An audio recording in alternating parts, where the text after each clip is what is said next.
Alright, hi people, it's Shakes here, and I'm here to do an unboxing and review for you guys today of the Power Rangers Lightning Collection RPM Yellow Ranger. Yeah, first RPM Ranger, and yeah, hopefully not the last if the line continues in the future and they bring it back and they make it better than ever. But yeah, so here we go. Got the picture of RPM Yellow right there, the artwork, render of the figure, Power Rangers Lightning Collection logo, RPM Yellow.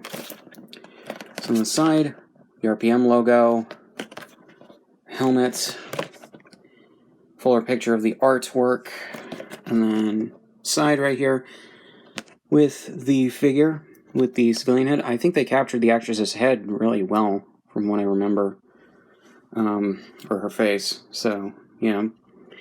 Render of the figure, and the name of the ranger, and everything, height of the figure, and yeah.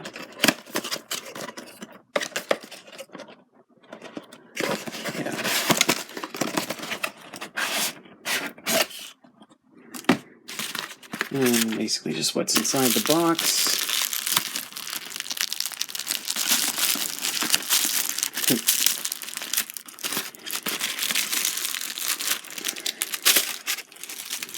Accessories bag with the figure in it.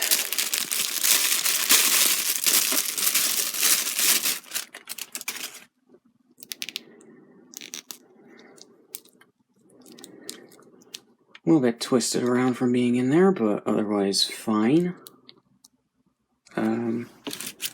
So yeah.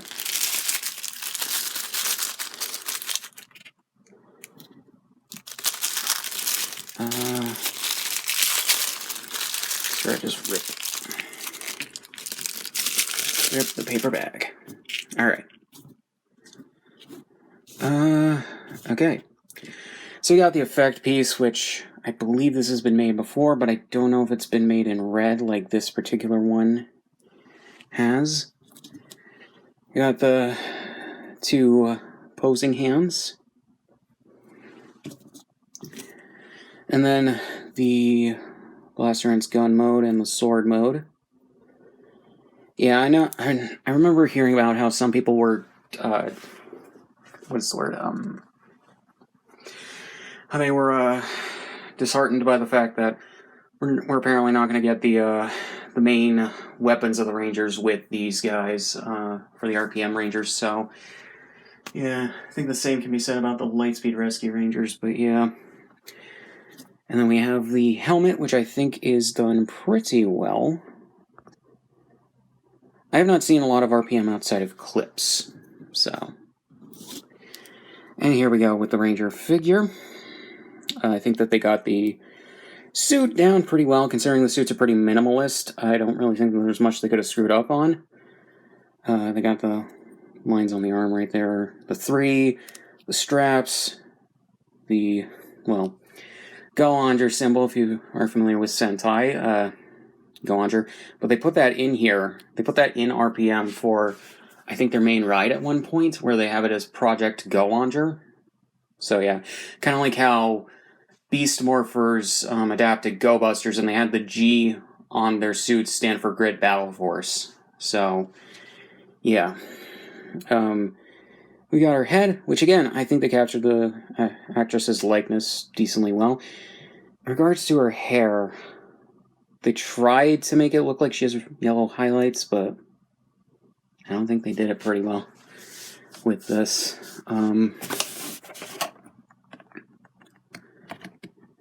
Yeah, I think the render on the back looks just a bit better, but what can you do?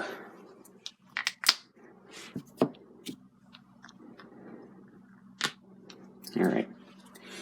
So here we go with the figure with the helmet on, and I think looks pretty good overall as a figure. A little detail I think is pretty much just right. I don't think, unless they had to color the Go-Onger logo right there, I don't think that that's particularly, I don't really think much is missing. But granted, again, have not seen a lot of RPM or Go-Onger, so yeah. Most I've seen are the Go-Kaiger episodes with the Go-Onger suits in them, so Yeah. Maybe the G is supposed to be colorized, but I don't know. But yeah. So to go over the articulation, move the head a bit. Moving to 360, it's a bit stiff, but that's fine. Female body is a bit better than the male bodies of the Blue Lightspeed Rescue Ranger, at the very least. Got the butterfly joints that can go both ways there. That's not good, but at least I can snap it back on. Yeah. Okay. Loosen it up a little bit, I guess. But basically, maybe a little over 90-degree angle. Yeah, I don't like the way that shoulder is. This must be a new female body mold. Yeah. So you can do that in a 360. Elbows for this figure are on a double ball joint, which is nice. Move the almost hand in the 360. Move the hand in the 360.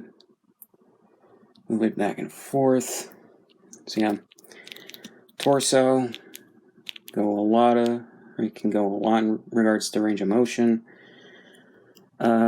Legs. Luckily the skirt is cut, so you can do a bit more posability, but not fully. But without the skirt, figure could do a 90-degree angle right there. She does have drop-down hips, but they're not that bad. Knees are double ball jointed. These you can do in a 360. Surprised that they didn't make these tires roll, considering that they did that first in RPM, and then as for one of the episodes Koichi Sakamoto directed, they had, I think it was Luca, Gokai Yellow, do that as well, because he worked on Power Rangers, and he worked on Gokaiger for several episodes, so he threw in some Power Rangers references, so yeah. So yeah, and then if we can move back and forth like that, break the ankle, and yeah. This leg seems a little loose, but it might just be the drop-down hips, I don't know. But yeah, so that's this figure.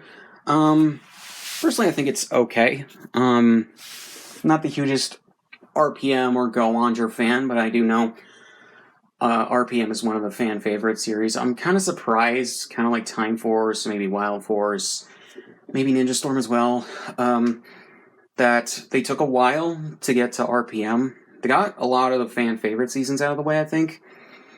And it's kind of a bummer that, like, they are putting the line, at least for the figures, on hiatus for a year, because I think that they had a good thing going with getting to some of the less talked about series in the franchise. But yeah, I do hope that they continue it at some point, maybe after next year, and then they do more RPM stuff, because I would actually like to see these suits realized in the Lightning Collection style. So, yeah. I don't really have much else to say, so link description on my shit, subscribe if you want, and I'll see you guys in the next one.